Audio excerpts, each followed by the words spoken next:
All right, everybody. Thanks for joining in. This is Trent Hidlay, co-host of the Pack Mentality Pop-Ins podcast, episode 133. Really cool episode that we have today.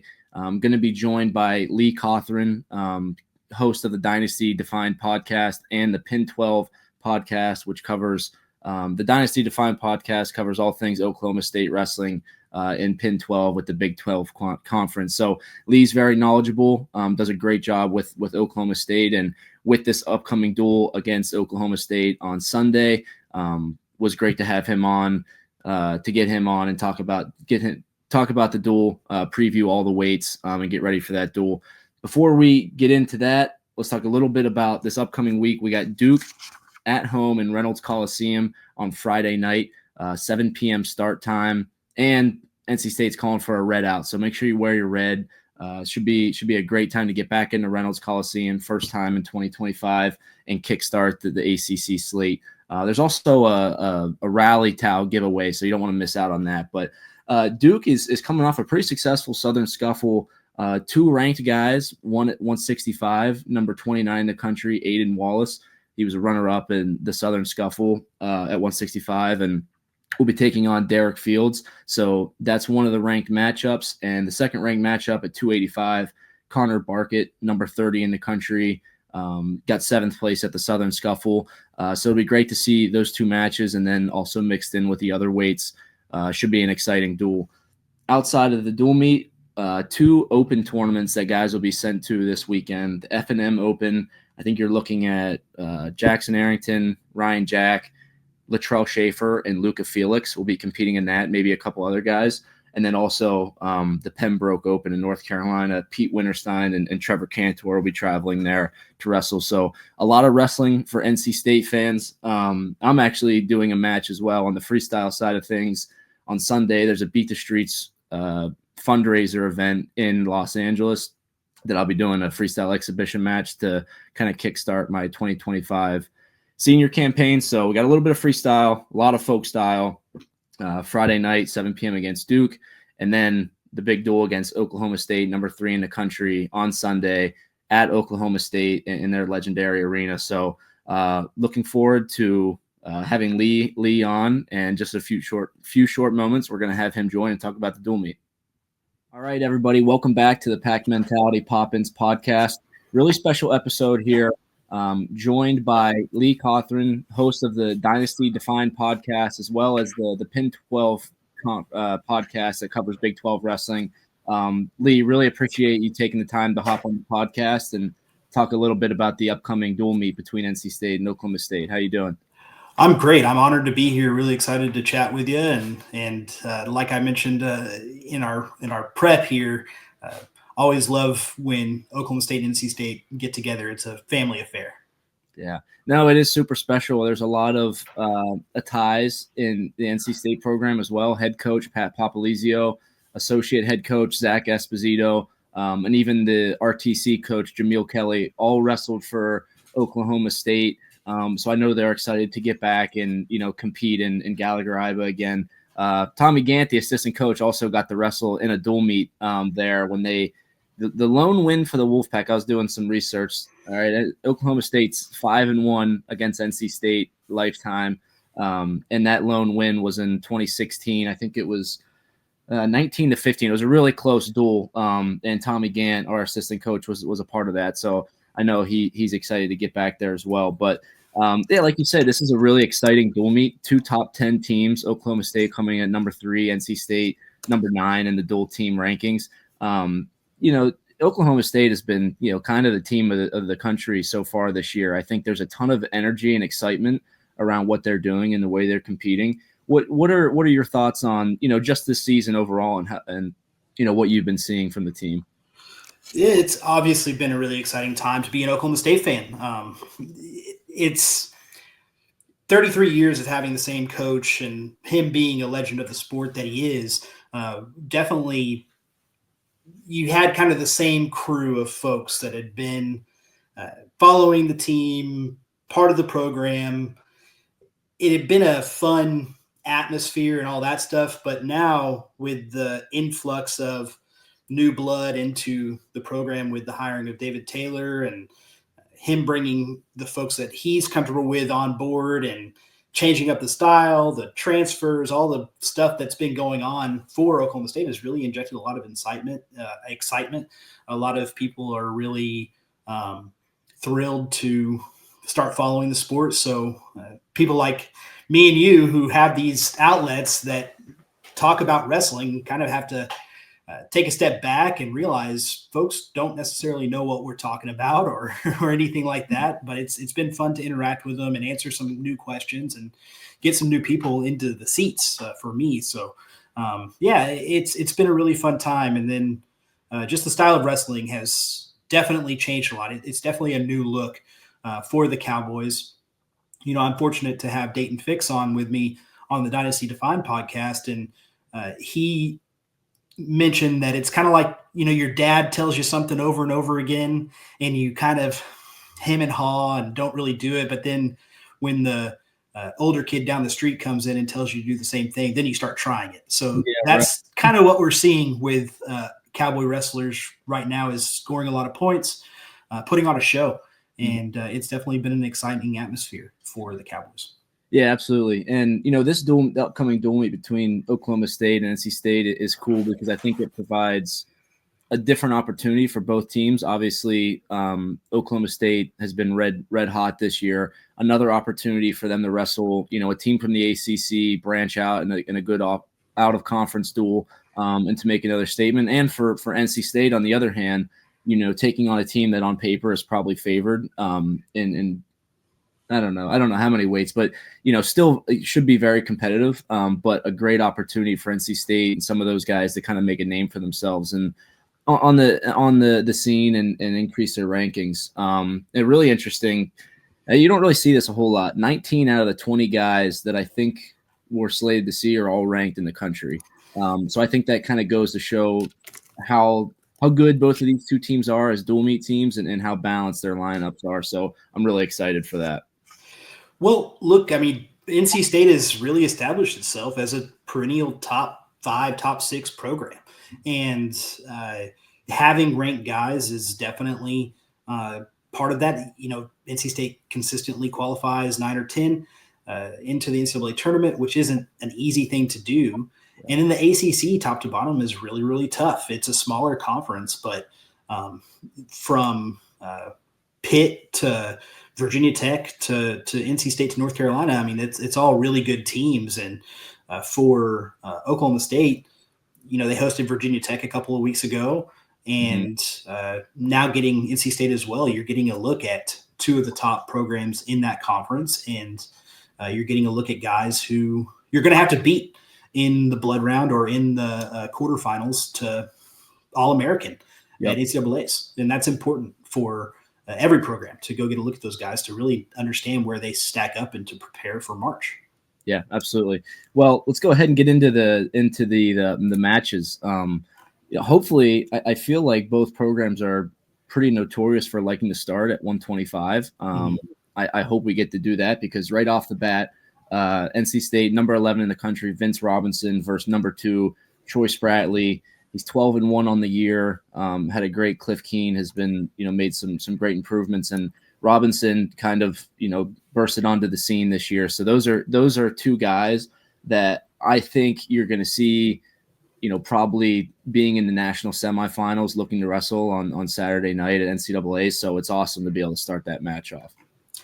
Yeah, it's I guess Robinson must have taken an injury there at Cliff Keen, but he's definitely had a good run so far. He picked up some quality wins against guys like Bridger Ricks, and it's definitely a good opportunity for him to put his name on the map here against a guy like Troy Spratley. And for Spratley, I think that if he wrestles his match, he had a slow start to the year, but his mentality has shifted here over the past few weeks. He had a great Cliff Keen, and his ability to kind of dominate an opponent once he gets on top has been really a difference maker for him. Yeah. Well, I think Spratley is very his fundamentals are very good. He's not going to get out of position. He's not going to make many mistakes. So, a guy like Robinson that's a little younger coming up, wrestling someone like that for the first time, is he going to be able to open him up? Is he going to be able to score in different ways? And that'll kind of be the challenge there. But should be a great match to start off the duel. Going to 133, Kai Orini, number 7 for NC State, taking on Reese Whitcraft, number 18 for Oklahoma State. Now I know there was a forfeit in the Air Force duel. Do we expect Whitcraft to be back for that? What's the status there? I haven't heard anything. I know that Whitcraft had an injury that he's been dealing with and wrestling through, so they gave him some rest over the holidays. You didn't have a duel until Air Force, and then you set out Air Force. So would definitely expect Whitcraft to go. He needs these matches against guys like Orini for sure. And he kind of needs to show that he can wrestle a consistent, clean match against a guy like Orini. Mm-hmm. Whitcraft is a bit of a high flyer. So he gets into bad positions sometimes and then it gives up a lot of points and then has to come back or do something crazy to win. And he typically does that, which is fun for us. But against somebody as consistent as Orini, I really think that he's going to have to wrestle a much cleaner match. If we don't see Whitcraft, there are other options at 133. I'm not sure exactly why they forfeited. I think somebody missed weight. But, Cale Hughes is another guy that they split reps early in the season that we could probably see there. Yeah. Well, irregardless, there'll be a solid guy there. 141, this is the only match where NC State doesn't have a ranked opponent. Tyler Tracy taking on Tegan Jamison, number 4 in the country at 13-1. Jamison's just been super solid this year.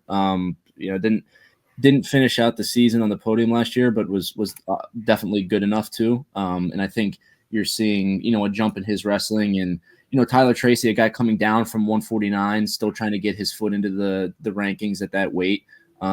Is very, very solid, wrestles hard. But this is the biggest weight where I'd say Oklahoma State has the upper hand in terms of, who's the favorite. Yeah, Tegan definitely has been wrestling really well this year. He's settled into the weight. I think he's prepared for the grind that is the college wrestling season. Last year as a redshirt freshman, he wasn't necessarily prepared for that. Mm-hmm. So it seems like he's sorted a lot of those things out. And, if he takes care of business, then it should be fine in this way. But at the same time, you got to step on the mat, and NC State's going to be prepared. Right. Well, I think you start looking at this dual meet too. Obviously, there's a lot of ranked matchups. You never know what's going to happen in duels, but bonus points play a huge part of it. And I think anytime that you're favored, you want to see your guys go out there and put points on the board. And when you're not favored, you need your guys to go out there and fight the whole 7 minutes to compete hard. 149, this is a really interesting match. Number 33, Coy Biskins from NC State taking on number 15, Carter Young. I just think this is about as contrasted styles as you can get. Coy Biskins is short and stocky and very just kind of fundamentally sound, and Carter Young a little bit longer and lankier and can scramble very well and wrestle in any position. His record is 7-6 this year, but he's one of the elite guys in the country, and I think he's been competing against really good guys, and it's a good opportunity for him to get back in the win column and in their home gym. Carter is a bit of a wild ride, right? You've got elite offense, as you mentioned. He can get to anybody's leg. Finishing becomes a bit of an issue for Carter, just always has been. And he sometimes seems to get confused when he gets to the leg. What do you do next? Mm-hmm. But then especially if the guy does something fundamental, when they get into funky positions, Carter's really good. When he gets into scrambles, he's really good. But if you've got a shorter, stockier guy, this is a good opportunity for NC State to pull an upset for sure. It definitely is a place that if you're going to keep this duel close, it's somewhere where NC State needs to win. Yeah, absolutely. Good toss-up match. NC State's going to definitely be looking to get that one. Moving on to 157. Looking forward to this match as well. 2 of the top 15 guys in the country. Number 12, Ed Scott, a former All-American for NC State, taking on number 14 Caleb Fish for Oklahoma State. Both of these guys are veterans. They're old. They've been wrestling, college wrestling for a couple of years each. So this should be a good match, good dynamic. Yeah, I'm also really excited about this one. I think, with Fish being down at 57, he's and then being inserted into the lineup the way he has, with T. Travis sustaining an injury. He's coming into it. He's performed pretty well.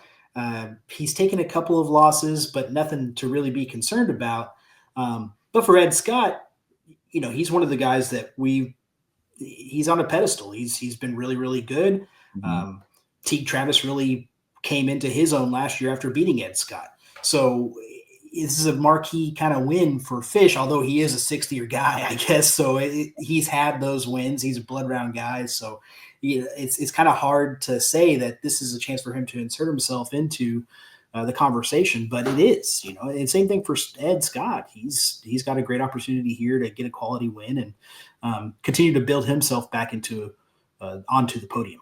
Yeah. Well, what I like about this matchup too is both guys are coming. I can't remember if I should know. Did Fish wrestle against Air Force? I believe he did, right? Yeah, he did. He did. Well, both of, Ed Scott coming off a loss to Cornell Shapiro, and Fish kind of having that insane match with Hippolito from Virginia Tech. So both guys, have a loss recently. So it's good to see, how they're going to respond and get back into things. Yeah, man, Hippolito, that's going to be an interesting, I know, just to get off track here, but that's going to be an interesting guy to keep an eye on. I think that once you get into Fish really let him score those points. Like he kind of let him get into those positions that Hippolito wanted to be in. And he used that jiu-jitsu background to take advantage of it. But, he basically baited him. Yeah, right. I think when you wrestle smarter guys like an Ed Scott or like a Fish in the second time around, I think that could catch up with him. But, man, he's been really interesting to keep an eye on for sure. Yeah. Opened my eyes in that duel, but definitely a name to watch. Like I said, I think a smarter wrestler like Ed Scott will, and then most of these guys in the top 10 will probably keep that under control, but that's an interesting. You never know. It's when dangerous guys like that, you can't let them get to their positions. But moving on to 165, number 32, Derek Fields for NC State taking on number 16, Cam Amin. These guys actually wrestled last year in the first round of the national tournament when Amin was with Michigan. He was a winner 4-1. Fields 8-7 on the year, still looking to kind of get his marquee win, and Amin just continuing to get better, coming off of a good Cliff Keen performance, and it's just been wrestling solid all year. Yeah, Amin is what he is, right? Like he's not the most exciting wrestler in the world. He has started scoring more points as of late. The last couple of matches that he's wrestled, he's been putting points on the board, which is good to see. But at the same time, he just goes out and takes care of business and is just biding his time until March effectively. He can't take too many losses like this. But he would expect to see a repeat of that first round matchup where Amin gets a takedown and then just kind of parks it. Yeah. Well, I think with Amin he's someone that his wrestling IQ is very high. He knows when to score. He knows when to ride on top. He's very good situational wrestling. So this would have to take, a performance by Derek Fields to be, exceptional in all those areas and bring the fight to him. But moving on to 174, number 19, Matty Singleton for NC State going against number 3, Dean Hamidi. Hamidi is pretty fun to watch wrestle. I think he's been kind of the source of that energy, that spark that you're seeing from the Oklahoma State team this year. And just very dynamic, hard to wrestle, good in all positions. And there is that, that energy that he carries. And Matty Singleton, a little bit of a slow start to the year, but I think he's picking up some steam now and got a win over Simon Ruiz in the Cornell duel that he lost to earlier. So he's on a good trajectory and, even just a great opportunity against one of the best guys in the country who, in terms of that weight class is obviously at the top. So it should be a good opportunity for Singleton and for Hamidi just to stay hot on the year. For sure. 174 is really where the rubber hits the road for Oklahoma State. Just all four of these next guys that we're talking about are heavy hitter, all-American caliber wrestlers who are, well, heck, three out of the four are all looking to make the NCAA finals and score a lot of points and have kind of separated themselves from the field. At 174, though, I mean, your guy Singleton, he hasn't suffered any bad losses, right? Your K. DeVos is a really, really high quality wrestler out of South Dakota State. Danny Bronigal from Illinois is really good. And then you mentioned he 1-1 against Ruiz. So this is a guy that definitely can wrestle. If he has a good strategy against Hamady, limits the amount of space that he gives him, then he's somebody that can potentially keep it close. Hamady, though, has really been having his way with pretty much everybody he's wrestled.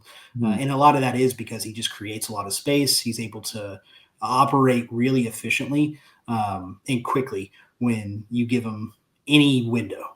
So he and then he works quick to let you up and go do it again. So you got to be ready to respond. And I'm really you're absolutely right. He is kind of the spark that's been just really exciting for Cowboy fans to watch. Yeah, great. Moving on to 184, another top 12 matchup for both guys. Dylan Fishback, number 11 for NC State, taking on number 3 Dustin Plott. And Plott, besides his match with Keck Eisen, has been extremely dominant this year and last year as well. And he's someone that really is, when you look in terms of the heart of this team, he's a guy that's been there for a long time. He's steadily improved. He was a big recruit. He came in and he's just done really well every year. My brother, he actually wrestled my brother in Hayden's last year. So, he's someone that I really enjoy watching, and just the way that he wrestles is, I think, the way that you like to watch college guys wrestle, very tough, stingy. And Dylan Fishback on the other side.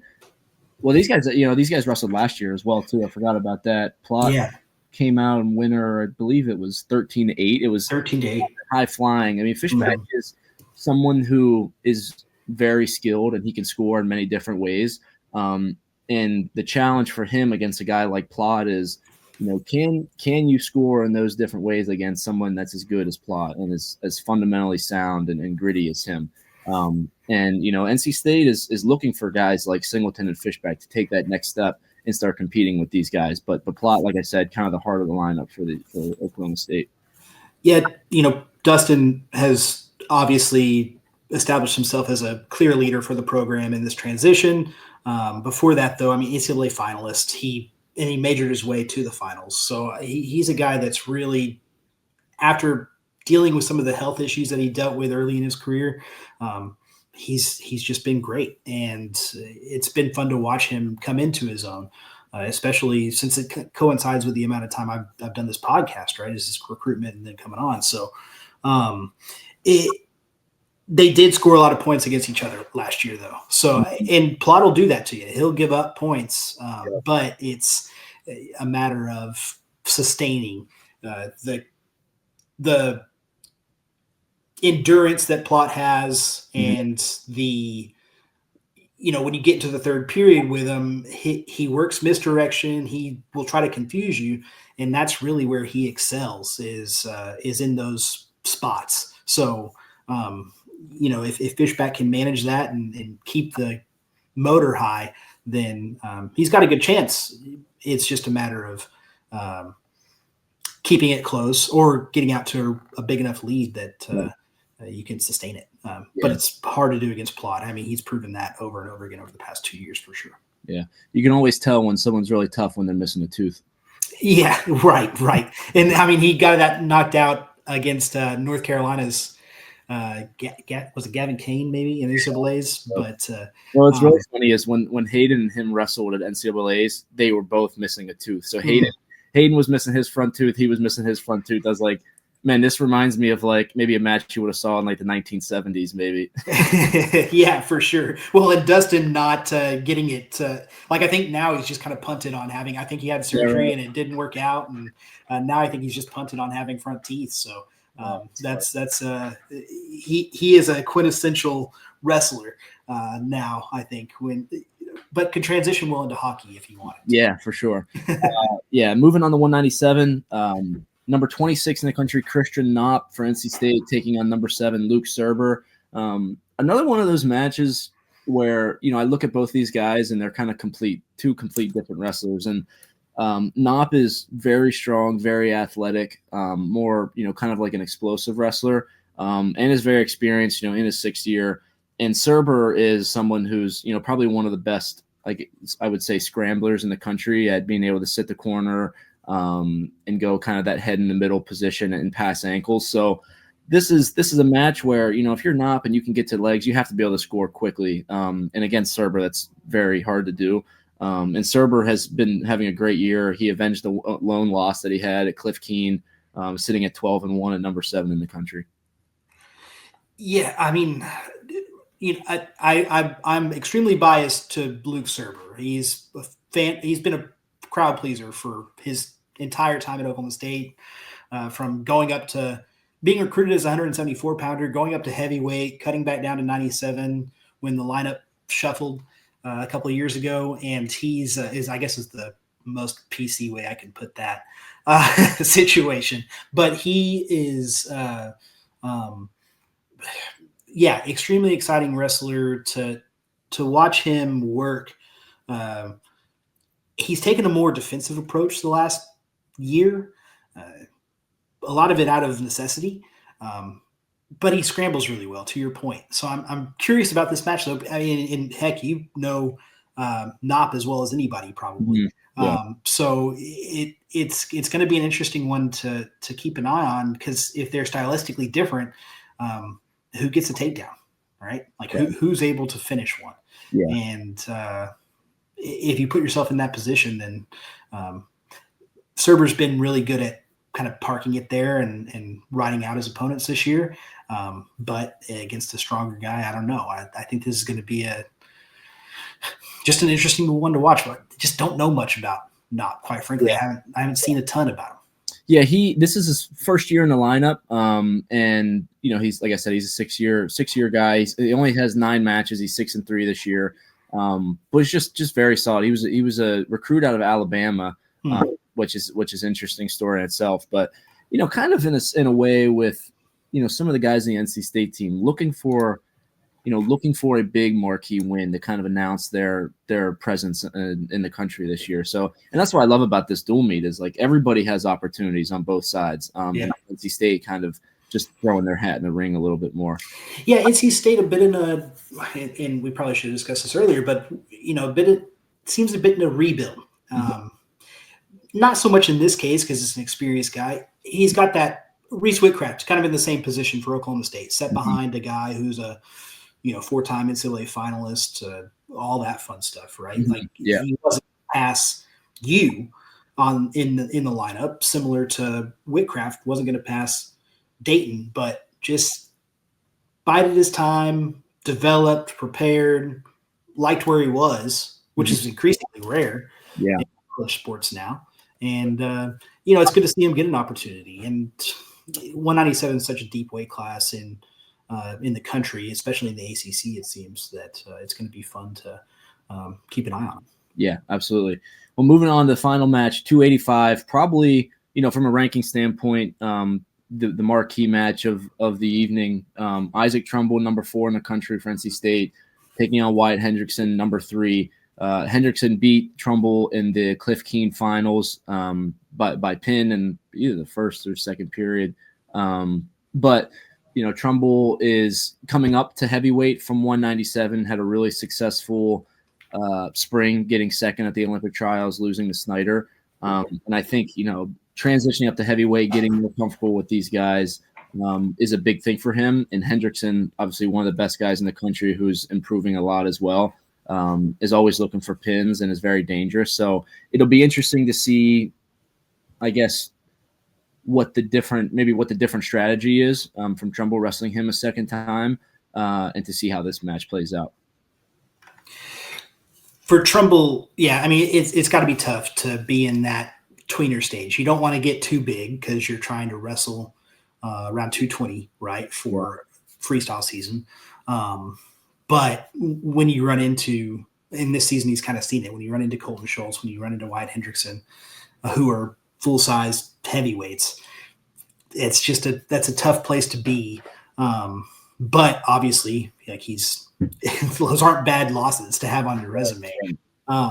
So I don't know. Do we see another first period pin? I kind of doubt it. Mm-hmm. A guy like Trumbull is talented enough to learn from that first match.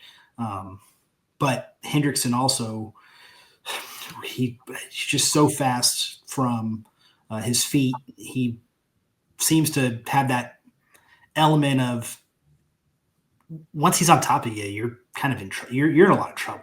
Mm-hmm. So I'm really curious to see how Trumbull adjusts here, and then how much is Hendrickson able to just be a dominant wrestler.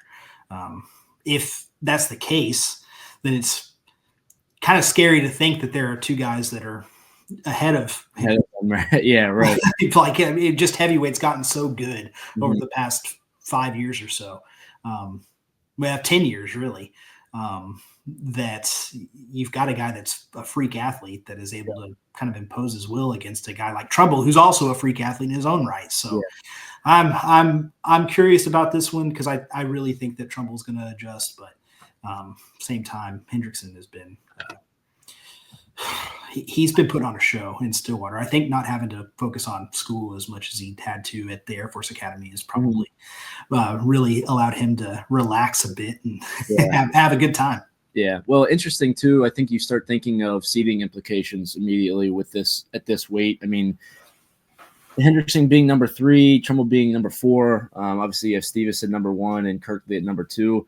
You know, seeds can be very important in a bracket like that. So, you know, a match like this can be huge, and, you know, kind of setting up the scene for the second half of the year, and, you know, as guys start getting ready for conference tournaments. So that's another added element of excitement there. But, you know, just a great duel. You know, just going through these matches, it's like there's no bad matches. You know, even when guys are favored, it's like, let's see what the other guy has, and let's see what the opportunity is. So I'm really excited to watch. I wish I could be there in person. I've never been to a duel at Oklahoma State before. We didn't get to wrestle there when I was in school.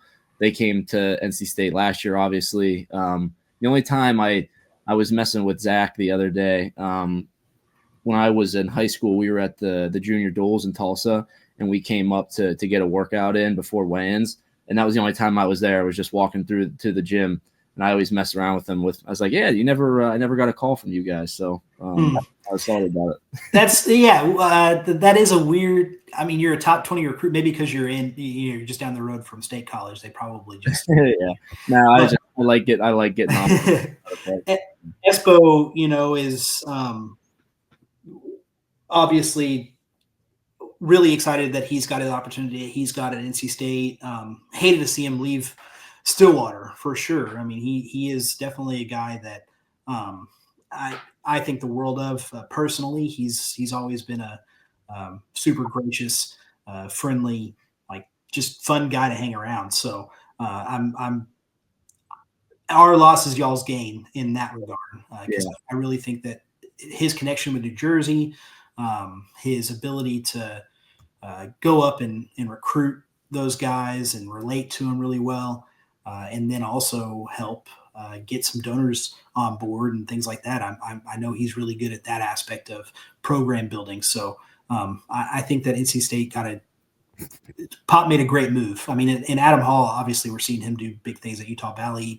Being able to cover the Big 12 has been fun to do that and watch what he's doing out there. So NC State, for sure, like I said earlier, top 5 program, one that I love seeing them kind of spread their seed around for wrestling in general, and it's grown in the South. Y'all get those Georgia kids that are coming around, Florida kids too, you know, and it's been really fun. I mean, as you mentioned, an Alabama kid, so kind of becoming the South's program is really, really fun, and gotta love what Pop and them are doing there. But yeah, wish you could come out to Stillwater too. I live in Dallas, so I'm not able to get up as often as I'd like, but this is one that you definitely want to get up for, and it should be a fun atmosphere. And if they can get 7,000-8,000 people in the gym, it's a really good environment. And of course, all the history and stuff makes it that much more fun as well. Yeah, absolutely. Really looking forward to it. Number 3 Oklahoma State versus number 9 NC State, 2 p.m. Central Time at Gallagher-Iba. Lee, thanks so much for joining us and talking about the duel. I really had a lot of fun and getting to meet you. So thank you. Thanks a lot for joining.